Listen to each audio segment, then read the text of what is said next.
guys, it's Mary. Welcome back to my channel. So I made another U-part wig, and this one I think is the best one that I made, and this is how I will make the rest of my U-part wigs from here on out. So I am super excited. Alright, so the hair that I used today is from the same hair company that I used in my last U-part wig video, and this hair is from New Star. This is their Peruvian body wave. It's in 24 inches.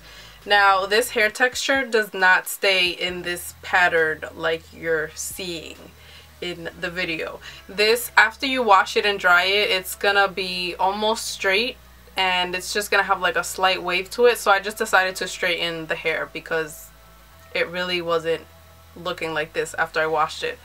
So I'm gonna be comparing this Peruvian body wave hair to the Brazilian hair that I used last time. So this hair is finer in texture. It's very lightweight. Like, I don't even feel like I have a U-part wig on my head right now. That's how lightweight it is. And it's thinner than the Brazilian straight hair because it's, you know, finer in texture. But even though it's finer and thinner, this hair matches my natural hair texture better than the Brazilian straight. And the Brazilian straight hair is really nice hair, but if I was to choose between the Brazilian, which I have right here, and the Peruvian, I would choose the Peruvian hair because it matches my hair texture perfectly. Yeah, so it's really long, 24 inches. And I think that's pretty much all that I wanted to say. Oh, before I show you guys what I used, I wanted to talk to you guys about the glue, because I get a lot of questions asked. You guys asked me about if the glue is gonna hold up and are the tracks gonna fall out with the glue, and the answer is no. The last wig that I made, I actually went to a hair salon and had them sew on the U-part wig on my head. So, you know, they braided up my hair and everything, and then they sewed it on. And this one was made with glue. And I washed my hair 5 times and none of my tracks came out. So if you're concerned about tracks coming out with the glue, that's not gonna happen. And the way that I washed my hair, I just washed it, like, you know, let the water run down, and then I sat under a dryer, a hooded dryer.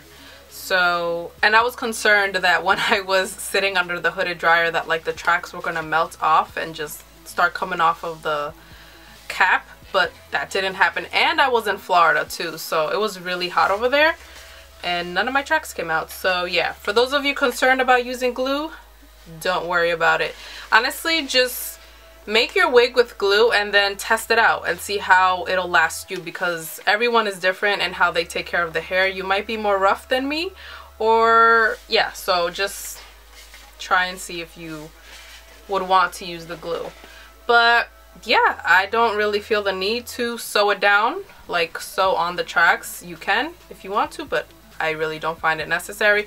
Eventually, obviously, the glue will start to, you know, loosen up and the tracks will start to come off, but I've already washed that hair 5 times and it's good.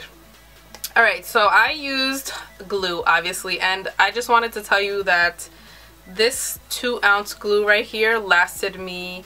I made 4 U-part wigs with this 2-ounce glue. I'm just giving you guys some more tips and stuff.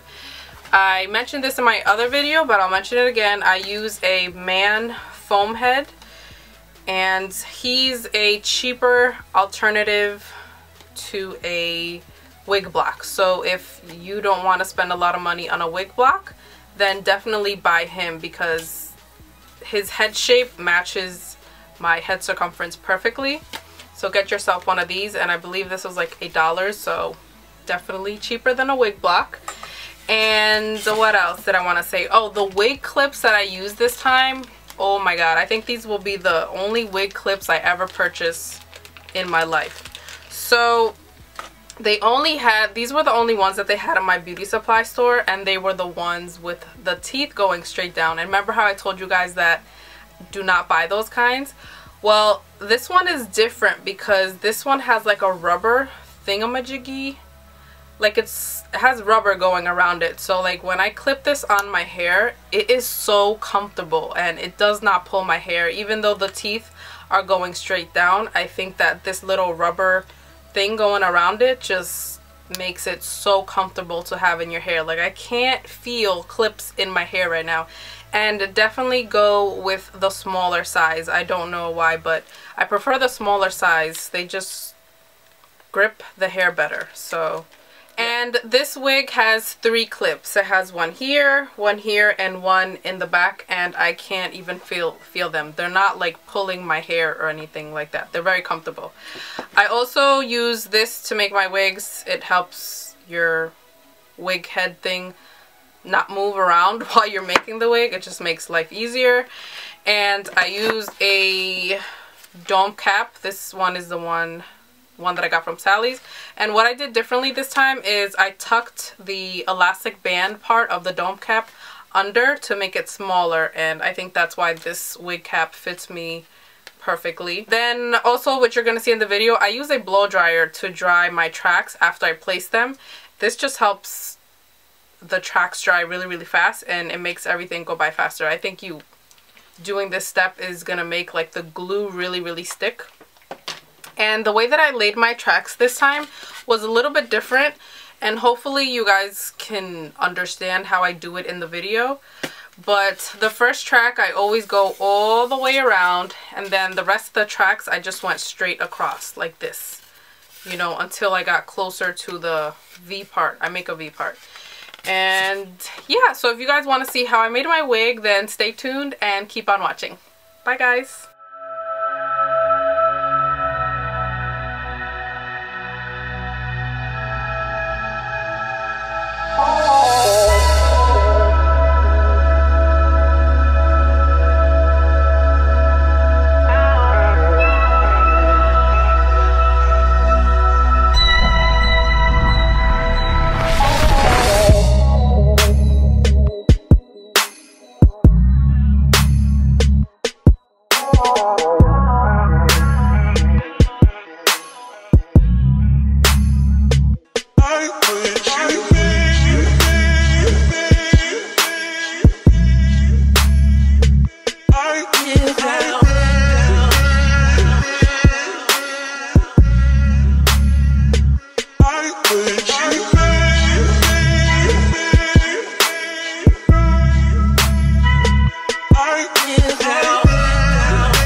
So I wanted to show you guys something real quick, the way that I'm placing the tracks.